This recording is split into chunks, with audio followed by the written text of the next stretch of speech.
for those of you that don't know me, I'm Erin. I'm the VIK Regional Worker for London, and I'm currently on a fact-finding mission in the US, looking at what best practice is here in terms of user involvement and participation and evidence-based practice.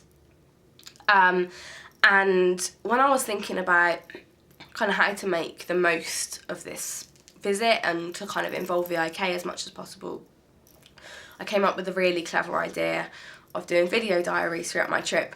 And then about a day later, I realised that I don't really like being filmed and I didn't know what to say. But when I work with services, I'll say things a lot of the time like, you know, you have to set realistic expectations and don't make promises that you can't deliver on. And so I thought I should probably practice what I preach and allow you to all learn from my mistakes. So it's now 10:15 here, which makes it about 2:15 in the morning UK time, and we arrived at 4 AM yesterday, so I apologise for the tired eyes and the croaky voice and the potential scattiness of this video as well as any coughing fits. This is the third take now, so any coughs are staying in, I'm sorry. So today we visited the Community Counselling Centre in Portland, Maine, which is where I am at the moment, my lovely hotel room. And they've been serving the community in Maine since 1800s. And it's kind of quite a small town, and they work with young people from age 5 and right up until the elderly. And we were talking to them about their overall services, but also about a programme called MATCH, which stands for Modular Approach to Therapy with Children. And that's part of some big research with the Judge Baker Centre at Harvard University. And I bring back a load of information about this. I think it's something that we can really kind of learn from. But for my own sake, because I kind of want to go to bed soon, and also to keep this brief, I'm just going to give you some kind of headlines around what I've learned so far, and hopefully you can send in questions, just email me or put them up on the website, or any comments as well. So the biggest thing really is just getting my head around the different services here and just the way the whole system works, and especially in terms of funding. Obviously there is no national health service here in the same way that we get free healthcare in the UK. Most things are through private insurance here or work insurance, and there are some services like the one we saw today that do also provide free healthcare, free mental health care for people who don't qualify for insurance.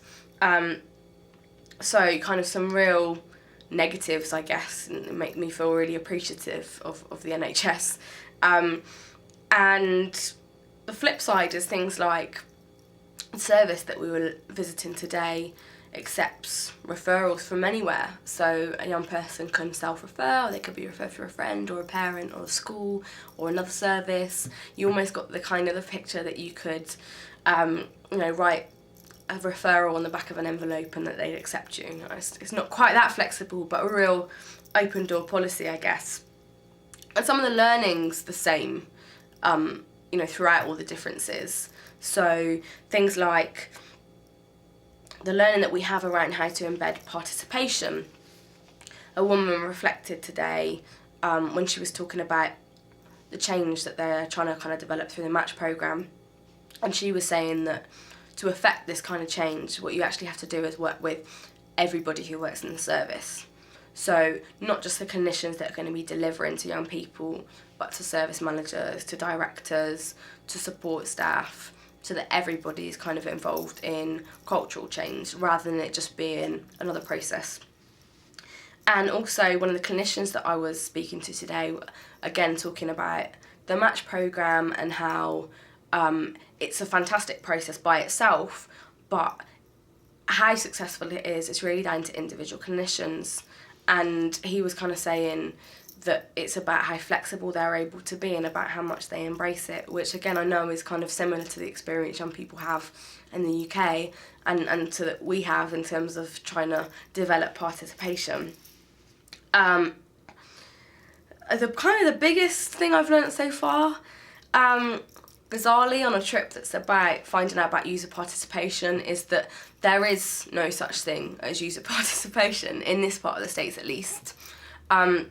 when I was kind of asking questions around how young people are involved in the service and what that looks like, they really didn't get what I was talking about, and there are no kind of systems and processes. It's not a movement that's taken off here. What there is, however, is a complete kind of cultural difference, a completely different approach. And they are really serious about feedback and about using feedback and about ensuring that they change the service in accordance to the feedback of clients, which is the phrase that they use. And also kind of a real enthusiasm and embracing complaints. And the clinic director was talking about how, you know, families, young people call her, you know, to complain about the service and give feedback about the service, and she really encourages this and deals with it. And it was almost the idea of a CAMS service manager in the UK being given as the key contact for young people to call to complain, and really being really happy to deal with that felt a little bit odd, because I know that's not the experience that most young people have. And I guess the final point was partly based on the learning from today and kind of the lack of user participation, and partly from a comment that one of the VIKs gave last week at a consultation we went to, and I can't remember her exact words, so I apologise if I screw it up, but she was saying something along the lines of young people shouldn't always have to be telling services how to do their job, and sometimes young people arrive at a service very vulnerable and really need help, and why should they be telling somebody how to help them?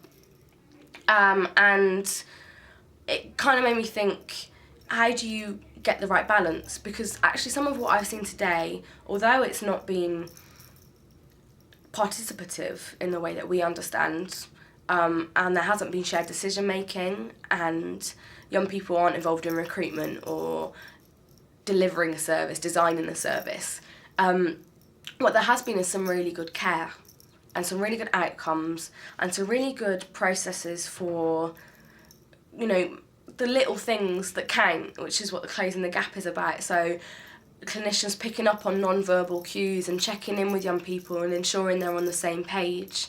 And how do you get that bit right and involve young people in the service as well? And I guess that's what I'm left with at the moment, is I think we're starting to get some of the user participation stuff right, or far better in the UK than is happening here.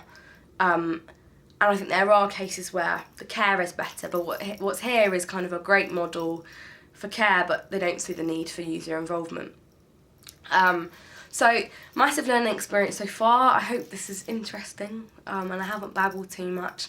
I'm off to bed now. We're flying out to New York tomorrow, and we're going to be there until kind of the end of the trip, including a visit to Yale at some point. I'm going to be meeting with some more services and some advocates. So please send in your questions and your comments, and I'll probably do another video diary in the next 2 days.